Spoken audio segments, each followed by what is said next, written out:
Hi everyone, and welcome to number 16 of Let's Build using the Neverwinter Nights 2 toolset. Apologies for the previous video. I was using Fraps to record all my previous videos, and it appears that it's not possible to get Fraps to record full screen with Windows 10. I think it'll only record things like renderers and such, but things with Windows and such, it appears you cannot record them, or if there is a way, it must be pretty long-winded. So I've changed my video recording software. I think it's called Movavi, I believe it's called. It's probably sitting at the top of the screen if it records that bit. But it appears to be a lot more reliable, and it's getting the whole window in, so I have checked this time. So apologies for the previous video. And what I will do in this video is I will just recap on some of the things I discussed, so you can actually see me interacting with the windows and the options. So first of all, we'll go straight down to the discussion I mentioned about finding what textures you're using on the mega tiles. So I'm going to turn the grid on again, and we'll get a nice top-down view. And as we discussed before, a mega tile is one black square of 2 by 2 red squares. So if I go now into the terrain tab at the bottom here, and there's our texturing button, and what we can do now is using the select terrain. Actually, you can use paint terrain is fine. And we want to go down our list a bit and look at selection. And obviously these tiles are at quite a height, so it looks like the square is not as big as the outer one, but trust me, if this was flat, which the shore is actually, as you can see, it covers the whole thing. So it's just the sort of the depth of things that makes it look smaller. So this tile here, as you can see in the selection panel down here, it's saying that we've got two textures in use, which is Dirt 30 and Cliff 2. So if all of these 6 boxes had a texture file attached to them, then you would know that you wouldn't be able to add any more textures either in that tile or the whole area as that stands. Okay, if we move across, say, to this tile, you can see we're only using dirt. You may find that as you move your cursor across to click on them, maybe they may disappear because immediately the cursor runs into the next tile over. So if you're ever just trying to focus on one particular mega tile, just zoom right into that mega tile and bring your cursor across like so. And then clicking on this, I can very quickly swap it for another texture if I wanted to, like that.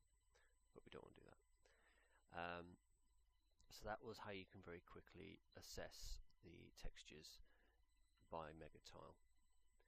And then we'll quickly cover the use of the swapper function. So say I want to paint down this dirt texture here. Oh, let me just get out of that a second. Get right out of that.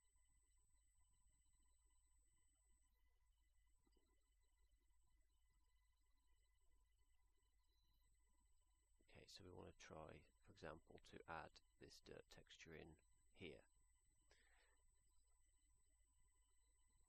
Turn up so you can just see it a bit more clearly. So we've smattered this dirt down here, but then we may realise later on we don't want it, or we just want to quickly swap it out. Say we painted the whole tile with that and we didn't want it anymore. All we'd have to do is, using the mega tile selected there in paint terrain mode, zoom in nicely, and then you can see now we have 3 textures in use in here: the dirt, which is our base, the cliff, and then this is the dirt 27 we want to get rid of. So we'll click on that, and then what we could do is we could either click straight onto Dirt 30, or we can click on Swapper and then find the texture that we want, and what we'll do is we'll just swap it for dirt number 30 and then hit replace, and it's gone. And as I said yesterday, that's a very good way of just checking all your mega tiles and making sure there are no textures on there that you don't want, because otherwise that texture you don't want is hogging one of your 6 desired texture options. So, you know, as I said, you may be texturing away, getting to your last few textures, and all of a sudden, oh, I can't paint any more textures. Well, the reason is because we may not have removed unwanted textures from earlier on. So keep an eye on that. but that's what you need to look at if you suddenly can't paint any more textures in the area. Just go through mega tile by mega tile and just make sure that the textures you've got on there are the ones that you want to be using. So we'll move on now, and as you can see, the cliff texture has been added in. I did actually open the module in game and had a quick run around, and it does seem to be the right sort of look. I mean, we could always just swap this entire texture out later, so with the aid of things like the swapper, we could just replace all of that cliff texture with a completely different one. It could be done instantaneously. No more mass painting sessions required. So what we'll do now is we're going to add in a second texture now, and I think what we'll do this time is we will look at getting a little bit of grass in. So we need to find a grass texture. We want one that's not too sort of lush. We want something a little bit like the grass is, grass in the summer has been not been watered for too long. It's starting to fade a little bit. They go a little bit brown, perhaps. So I'm just going to look through some of these grass textures and just try and find one that matches what we're looking for.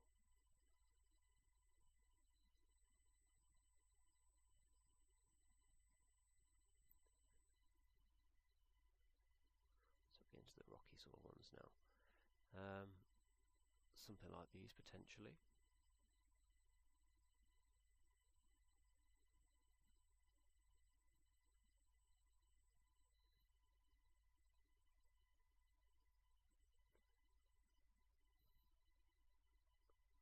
I think we'll narrowing it down now. I'm not sure about that one. I think that one does look a bit like a foresty sort of grass, where you've got lots of trees around. I just don't think that's really what I'm after. That one possibly. That one's a little bit too cooked. These I've never been sure about these greens. I mean, you see for yourselves when you're working, but some of them are a little bit, I don't know, some of them are a little bit too bright for my liking. I might try this one though. I'm thinking possibly this one. So what we'll do is, to start with the grass, I'm going to put it in at full pressure. We'll go with a 3x3.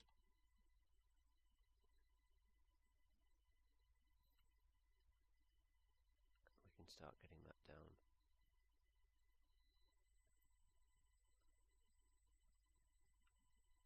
Now the places where we might want it are going to be sort of off the beaten track, so we're going to have cobbled sort of paths running through the area.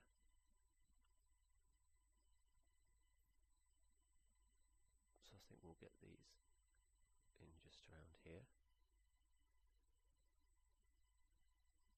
And the reason I'm going in at full strength on the grass is because we can then sort of weaken the grass in places. We'll add things like dirt and maybe a bit of some small additions of rock to it as well. And then sort of break it up a bit, but for now we're kind of just going to define where it's all going to go.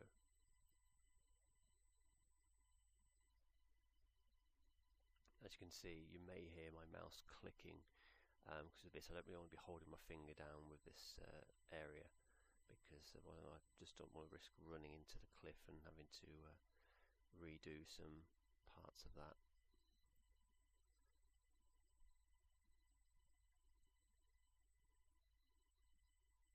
It doesn't seem too bad, but like I said, if we find this grass is far too bright or just not the shade we're looking for, we can very quickly change all of it with the help of the swapper. So that's one thing to worry about texturing, is if you commit to a colour,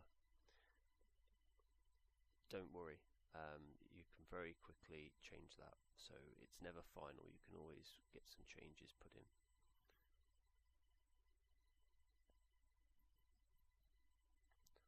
So I'm kind of leaving a bit of a space here because I know there's going to be a cobbled path running along there, so I'm not going to get too concerned about that.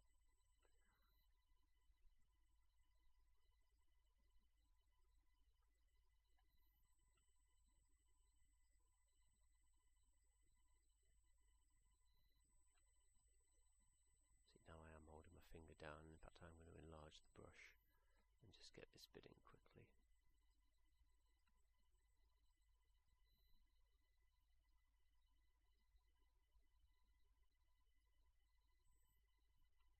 So these houses are just here for decorative purposes.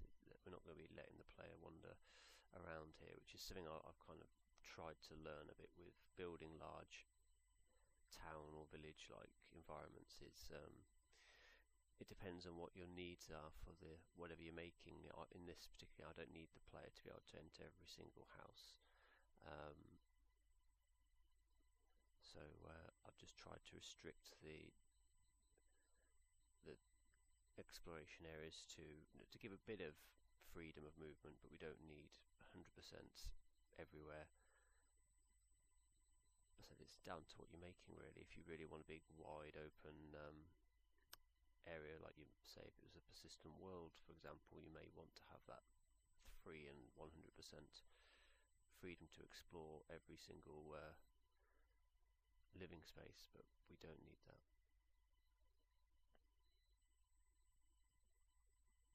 So far so good. So really all we need to do with the rest of this texture is just to get the grassy bits of the hillsides in. So I will shrink the brush down again, but we'll go to a small now. And what I'm going to do now with these dirt pieces that we left, I'm just going to just smatter it down with rapid clicks, because we will be, oh, we've got that little problem with the blackness again, haven't we? I won't worry too much about that border area for now, we can come back to that. Just get these painted in. As I said, these are the more smoother surfaces of the cliffside.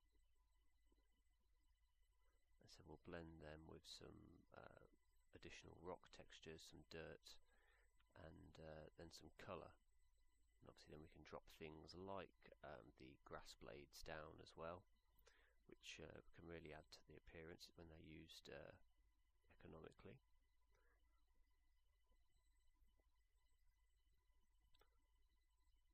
But it appears to be coming through quite well.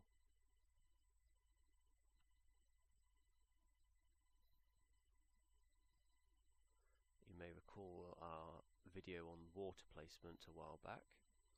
There's still some fine tuning to do there, and perhaps some effects we can get in, like there's the wave lapping visual effect, which is quite good, but I think when the player's standing right next to it, I've never always been entirely convinced by it. There we go again.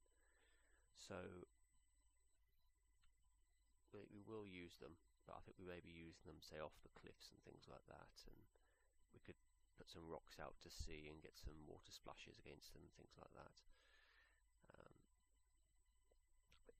When I was discussing this project with my friend who helps me make them, we were thinking about maybe some seaside environments where we can represent the tides as well. And that's really with what you have in Neverwinter Nights, so that's quite a challenge. I mean, you can't just in one area immediately dynamically change the water height. That would require two different areas, and having the player transition between them to represent. So it could be done, but not through one area. So I mean, in this area, for example, an area of this size and complexity, I dread to have to do it all again. But that's actually something for this project that we will experiment with in smaller areas, much smaller areas, where we could say it was for like an area you only like to visit on the odd occasion, say just as part of a particular quest. We could certainly represent that. It seemed like an interesting way of encouraging some exploration and you know, revealing or hiding certain things that are only available at certain tides. So we will definitely want to explore that. I think that's one of the reasons why this project was a desirable one to work on, because I said, never made a coastal sort of environment before, or in any kind of story. So it was just something brand new and different.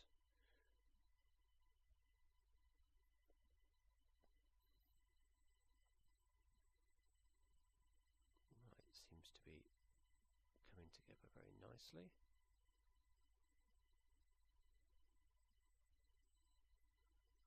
What I will probably do in a moment is cut and finish painting this texture down, and then we can resume the video when we move on to the next texture, which I think what we'll do is get some cobble down to denote the main sort of thoroughfares, the paths through the town, and that should start to make things very clear then, and should give some more ideas for the fine detail in terms of placeables, which I think on reflection we could certainly do another video on that. So maybe we can introduce or just go over again some of the things to do with placeables.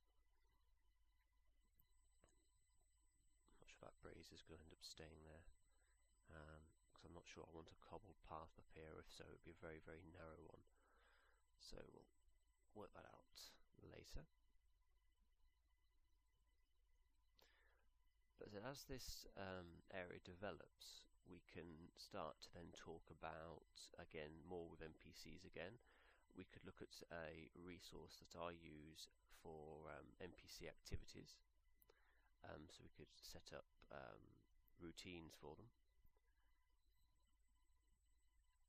I mean, I have used various systems in different projects for that. In my first project I did, called the Indranthine Prince, we used one called the Legends AI system, and then we dropped that for Humble Abyss for a different system. But on reflection, I do miss the Legends AI a lot, because that was one of the few of those systems which could be used for single player efforts. And I mean, what struck me with that system was just how quick and easy it was to set up, and the results were very nice. I mean, I've always wanted sort of 24-hour schedules for inhabitants before. I can't remember if Legends did that or not, but I remember trying to get it to work with another system, and to be fair, it didn't work out too well. But that's something that I've always kind of wanted to try and get some sort of a living, breathing community. But then my knowledge of AI with NPCs is not the best. It needs to be better. It has improved. As I said, I've done a couple of pieces, mainly for sort of set pieces or boss-like encounters, where I have invested a lot of time into some AI and managed to get to do that on, you know, something for that specific thing. But on a general scale, no. We might end up changing this to stones or something, but we'll see. So what I will do is I'm going to cut here, finish getting this green down, and then we will pick up from there. So bear with me. Welcome back, everyone. As you can see, I've now completed the grass texturing for the area, and you may also notice that I've done a bit of work on the buildings as well. I was probably just getting a bit carried away while I was going, but that was something purposeful with the buildings. I chose buildings that were tintable. And as you may remember from previous videos with placeables, you can always tell if something is tintable if I just type in boulder on the placeables list. That's the wrong one. Boulder. Often they are marked if they are tintable or not. As you can see, boulder pile 5 tints. That means that you can get that one. If I was to choose that one, then it wouldn't do anything if I tried to colour it in. So what I did is I very quickly, you may think it took me ages to do all this, it actually took me less than a minute. All I did is I got one of my buildings and specified the colours I wanted, and then I exported those properties, the tints, and saved it by a name which was Sukoda Slate House, because we're trying to get a slatey rock colour, which leads me to the next thing I'll be doing in a moment. As you can see, I've got all kinds of different tint settings on here, so when I've been making various environments, I was able to keep a sort of colour scheme going. So that was on export. So obviously if I wanted to change the tint set on that house nice and quickly, I could just go to import properties, tints, and for example, let's go with Desolation Rock. I'll try and remember what that is now. That's from another project that's going on at the minute as far as our trilogy final, but anyway, I'll load that up. And as you can see, the house colour has changed somewhat. Must have been quite a similar look, but sort of the wood's a bit darker now, and the greyish sort of stone is a bit paler. So if I wanted to get in looking like the other houses again, I would just import properties, tints, scroll down to Sukoda Slate House, open that, and there we go, it's back like that. So once I'd set one house, all I did was hold down shift and click on each house like so, and once I was done I just imported the tint and then the slate house. But obviously I've already done that, so that's how I did that, and I said it took me less than a minute to do. So exporting properties like that, so tints, variables and scripts, which variables and scripts will come to another day, but in terms of tinting, that can save you an awful lot of time. And it's a very similar story with all these rocks out here as well. Once they're all placed down, I simply set the colours I wanted on the first one and then just copied that across all of them. And of course you can still revisit that and do fine details, so maybe I want these to be darker than those ones over there, for example. But anyway, that's just me explaining what I've done there. Now, while I was doing that, I had a few thoughts about the colour, sort of the type of textures I was using, and what I've decided is I'm going to make some changes to the textures that we've already used, and with this I can show you how, using the swapper, you can do wholesale changes to texturing. So I'm going to pull this panel out, drop properties back in there because we're not going to need those for a while. Out a little bit more, hit the terrain tab, go to texturing, and now what we're going to do is we're going to select first the cliff texture, and we're going to swap. So we're going to hit swapper, and the texture I want is rocky number 4, which is down the list a bit. There it is. So we're going to hit replace, and the whole map we've just changed that texture right round there. And now we're going to change the grass texture. So now I'm going to swap grass 27. So if I go into here, I'm going to find grass 27, and I want to swap it with grass 39.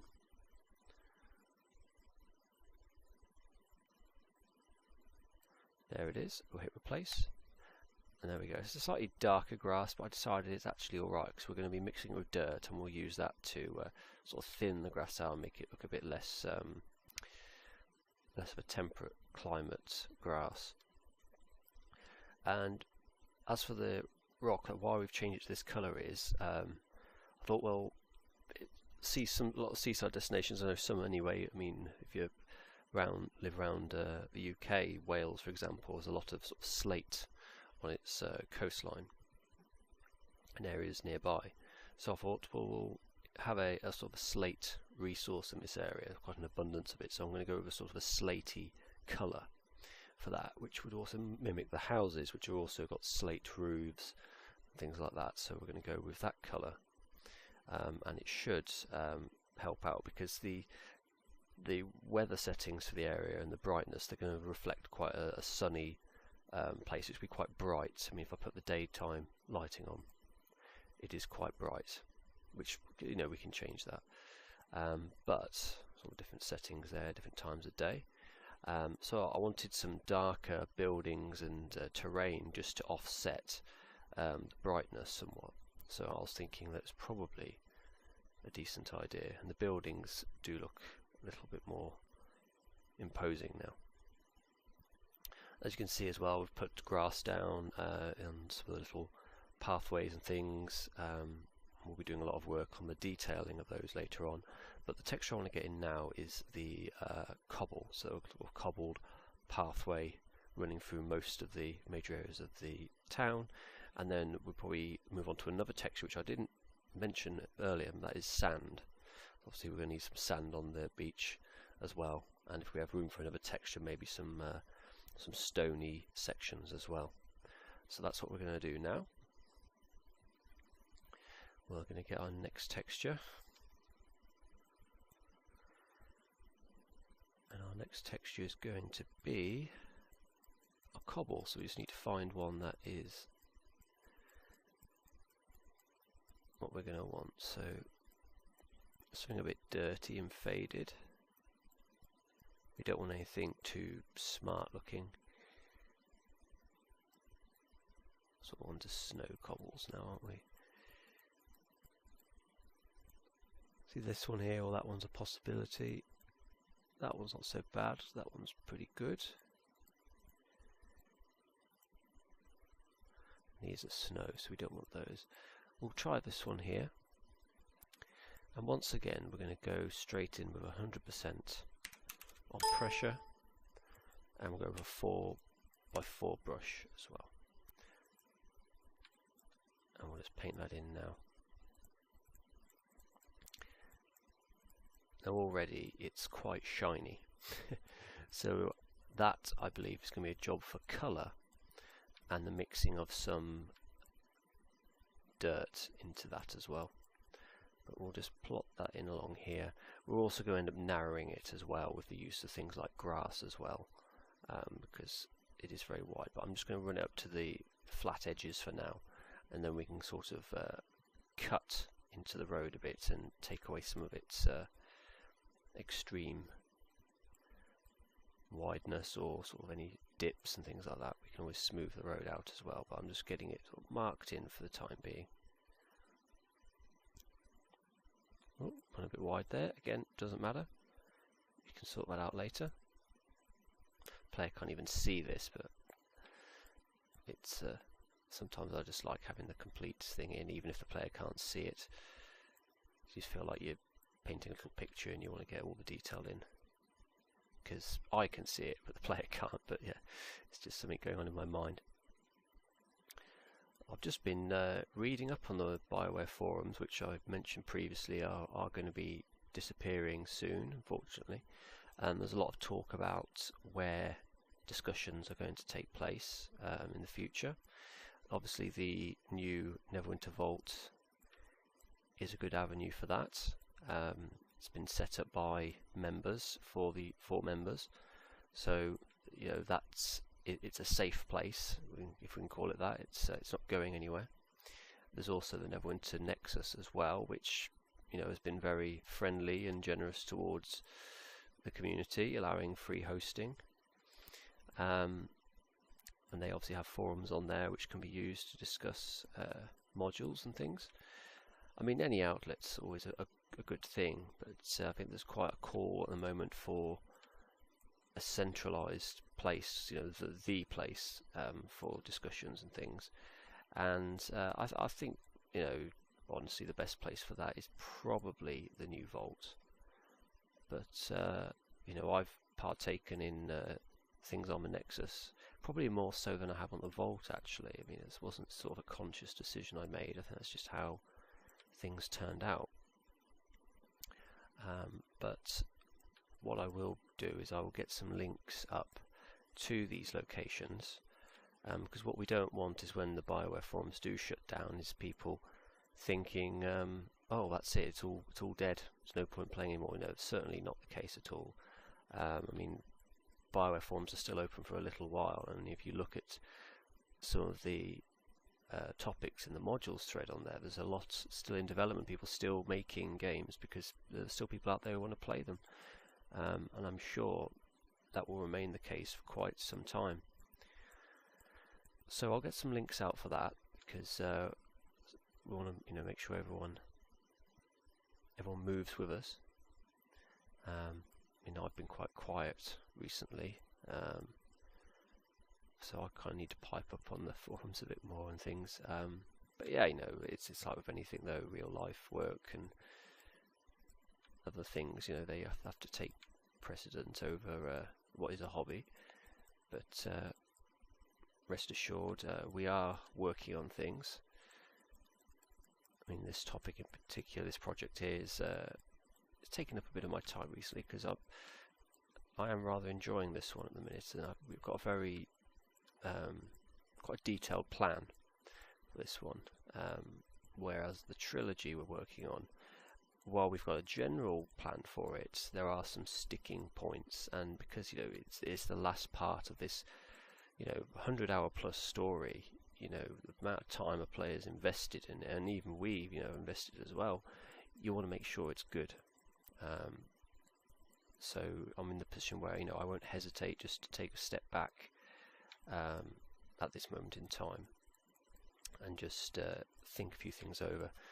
If that means doing some work on this little project instead, then so be it. It's another thing to occupy my time, and hopefully for people to play eventually. Right, I'm going to kill this path just around here because I kind of started cobbling this little route down, but I didn't exactly want it cobbled, but it may be alright actually. We'll stop just here and it can sort of transition then into the beach itself. So as you can see, the route around the town is very basic, very simple. There's not lots and lots of streets and alleys and things like that. We don't need that here. The main purpose obviously was the inn is the central point of the area, and there'll be a few little other sites of interest along the way. Right, back to size 4 on the brush, so change that, not 64, number 4. I'm not trying to colour the whole map in. I'll just drop this in, and again we'll attend to the edges of the path and such things later on. Because once you've got your basic details in, it does allow you to think more about the high detail then. It puts a bit of a picture in front of you which you can then add to. It's just when you've got things sitting there with no textures, for me at least, I find it quite hard to move forward because I struggle to visualise what I'm after, so a bit of texturing can always help smooth that over.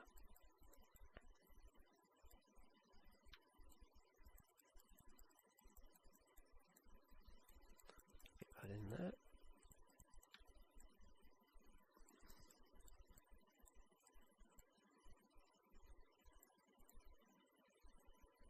Back to the small brush now. Now I have had a request for scripting tutorials, which I'm happy to do, and I did think that is something I would be touching on at some point. The only thing to point out is if you're looking for a masterclass, I am not that guy.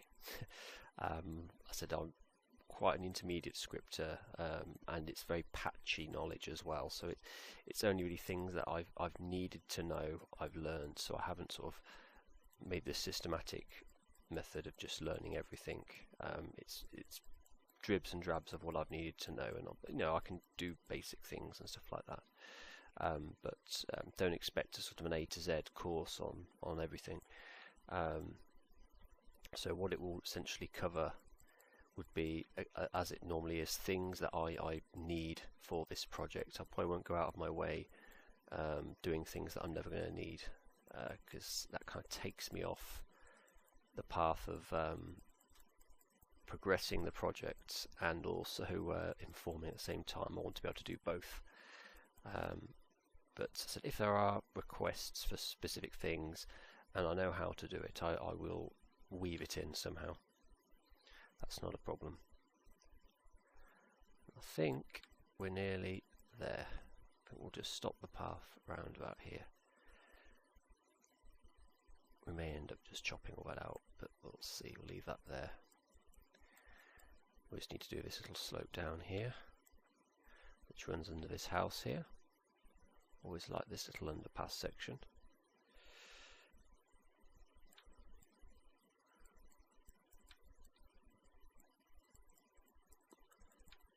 But I think one of the next steps we'll look at with texturing is using reduced pressure, so the pressure icon there, to kind of blend textures together.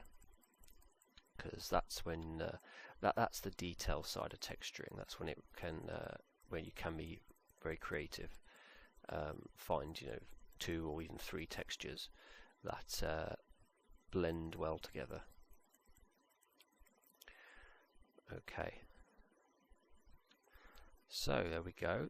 Cobbled sort of street is in. It's very wonky and doesn't blend in perfectly well, but it will. When we add some colour tints to it as well, it'll give us sort of a weathered effect going. So now we're using 4 textures. So 1 more would be sand, and I'd expect the 6th one to be, well, actually no, the 5th one, because we've still got this dirt texture here. Now we may change that to another dirt later on, and we'll use that to dirty up the paths and things like that. But what we could use is, yeah, a sand and potentially another grass texture as well. And this would be sort of a lighter texture than what we've got to the dark one. We could probably use the light on the more rocky pieces of ground, or even the highest ground as well. So we'll go look for some grass, sand rather now. Need a sandy beach, or at least some level of sand. Just trying to remember where in the list the sand is. Maybe it comes under dirt. I'll just go from the bottom.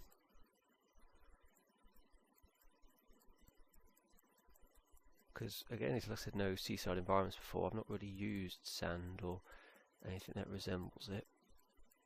Gold, there is desert, I suppose. Mud, jungle.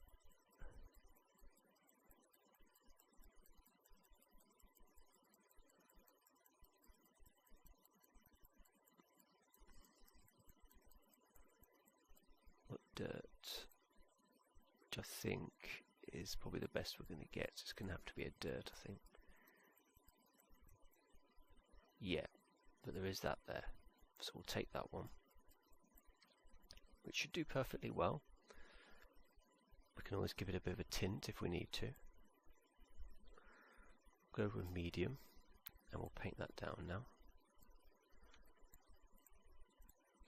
And we'll start with that, and yes, the other dirt we choose could serve as a good blend as well.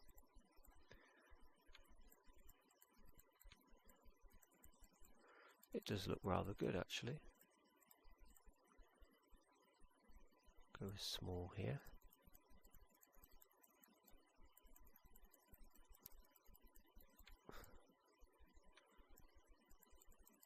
Back to medium.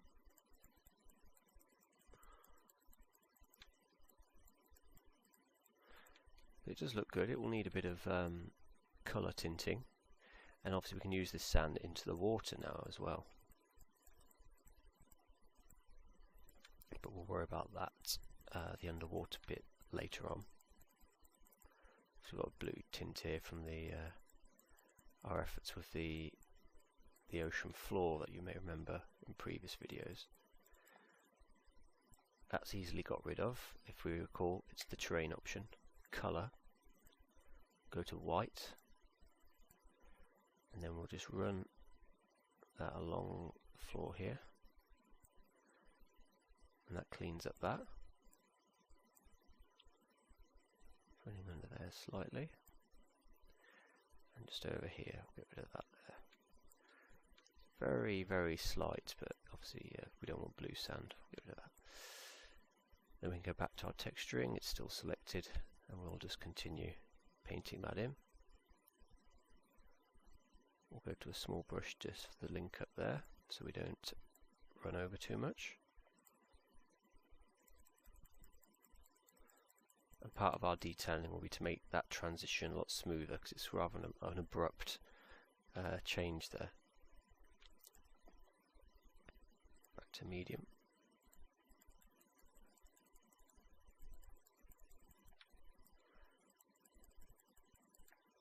Got this little house here.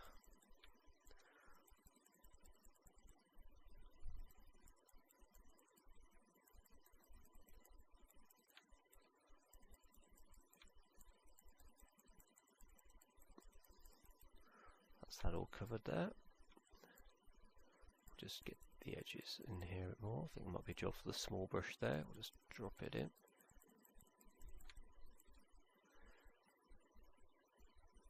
And there we go, we have our sand in. And now if we want to get under the water, all we need to do is just hit the water tab at the top there, turn it off, and we can then paint the sand in. Like so. We don't have to worry about the colour, that's all for the underwater section. It's just a trick of the eyes. Trick on the eyes rather. Let's get that in under there. We can bring it out a decent distance till we get to about here. We can even go for a giant brush here if we want to. And just get all that in. Obviously with the docks we've had to elevate the ground a bit, but so with the water there being impassable as well, it's not going to really present a problem. And the sand under here. Oh, didn't mean to do that. If I hit Control Z, that deletes that. Just, yeah, be careful around elevations because the stretching just cause you to inadvertently paint far higher than you meant to. Let's delete that bit. Because I'm using a giant brush as well, kind of just sweeping through it here.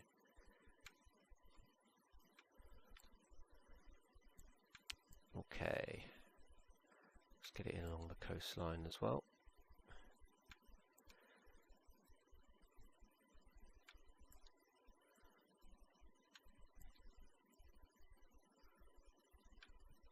Nope. Bit too much there. Done it again. I shouldn't be using such a large brush here, but I'm just trying to make a very quick point. But let's get the water back on now. And we can get the rest of the ocean floor done another time. We're also going to turn the grid off as well. And yeah, slowly but surely, things are taking shape.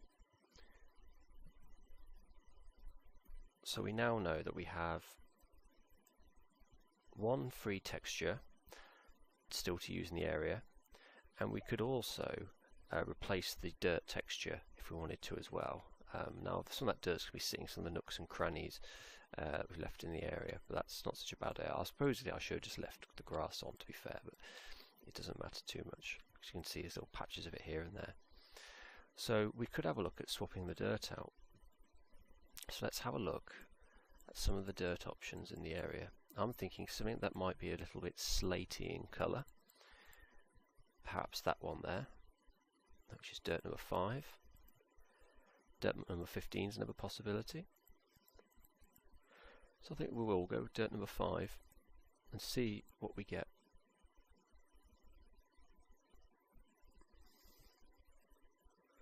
I think that only changed in the one area, so we'll just go with the swapper.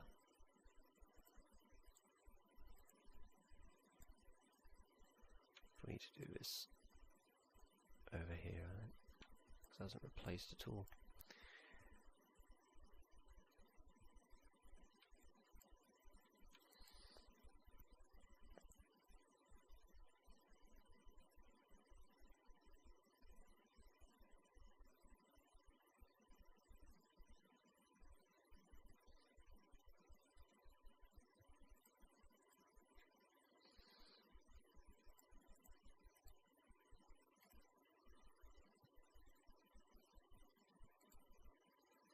Right, let's try and get this swapped properly now. Swap dirt 30 with dirt 5. There we go. Right, that's done it for us. And what that's actually done is it's actually left a slightly darker dirt appearance in.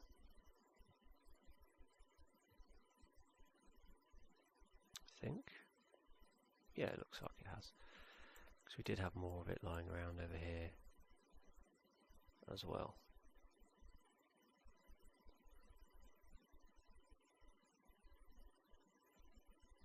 Maybe not. I may have done something wrong back there, but never mind, we can get back to that, because what it seems to have done instead is given us only 4 textures in use for the whole area, I think.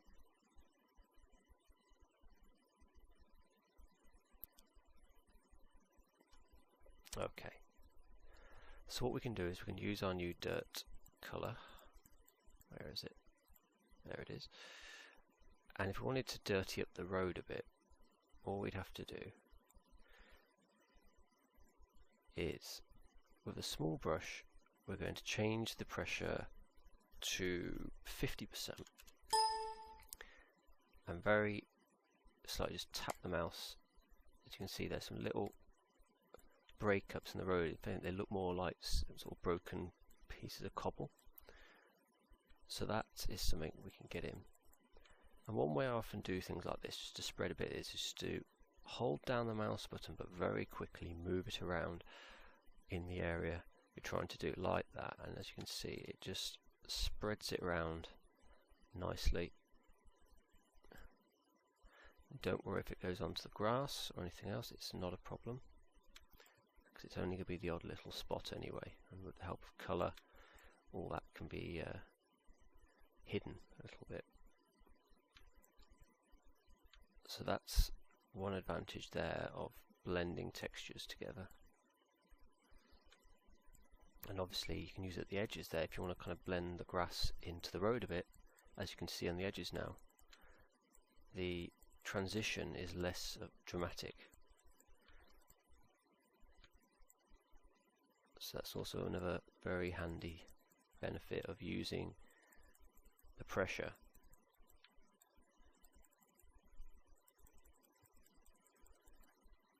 And again, this dirt texture could also be used on the rock as well, which I'll get to in a moment. So we'll get this little corner here done just to complete the example.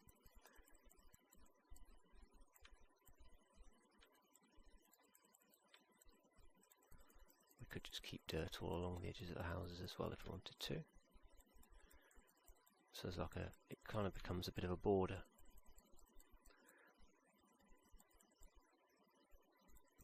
So on the rock, for example, if I hit it now, yeah, you get a slight variation in colour there. So we could just click that around on the rock and you get some variety. Don't have to just colour it all in. Just what I tend to do in my technique normally is just to splatter it about. And that way there's a bit of a randomness to how it textures for you then.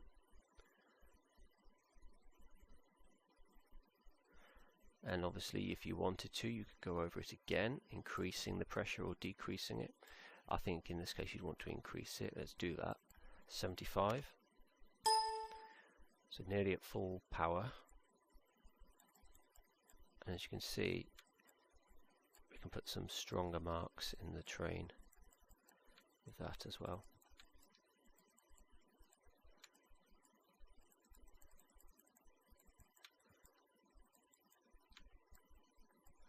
As you can see, it's very, very straightforward. I'm going to go back down to 50 though, because we don't want to completely remove this, because when we do get to later stages of colour tinting, I would probably want to darken this rock a little bit anyway.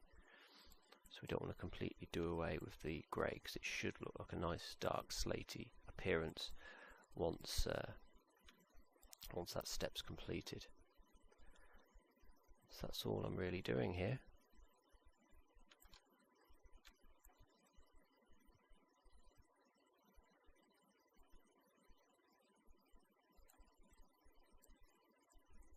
Now what we could do with the other texture option is, obviously there's another grass we could put in. We could even add another dirt or sand appearance as well. And that could work certainly on the upper levels. You could have little patches where the grass and everything's gone away and we've just got some sand there. And obviously on the beach we might want some flat sections without the ripple-y effect on them. So what we'll do with the grass, we can use colour to change the grass variation. I'd rather have the detail down here. So we're going to look for another dirt similar to the wavy dirt piece, but we just want it so it's smooth. That one is less wavy, so we'll take that one. And we'll go at 80%. Still got a small brush, and we're just going to paint it down here. And that just smooths it with very slight wavy points in it. So if I wanted to just scatter that in various places, I can do that.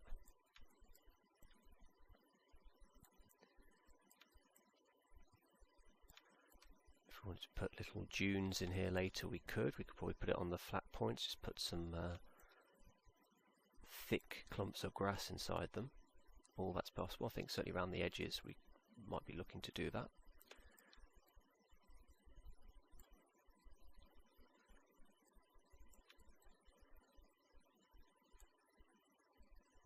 So we've scattered that up a bit now.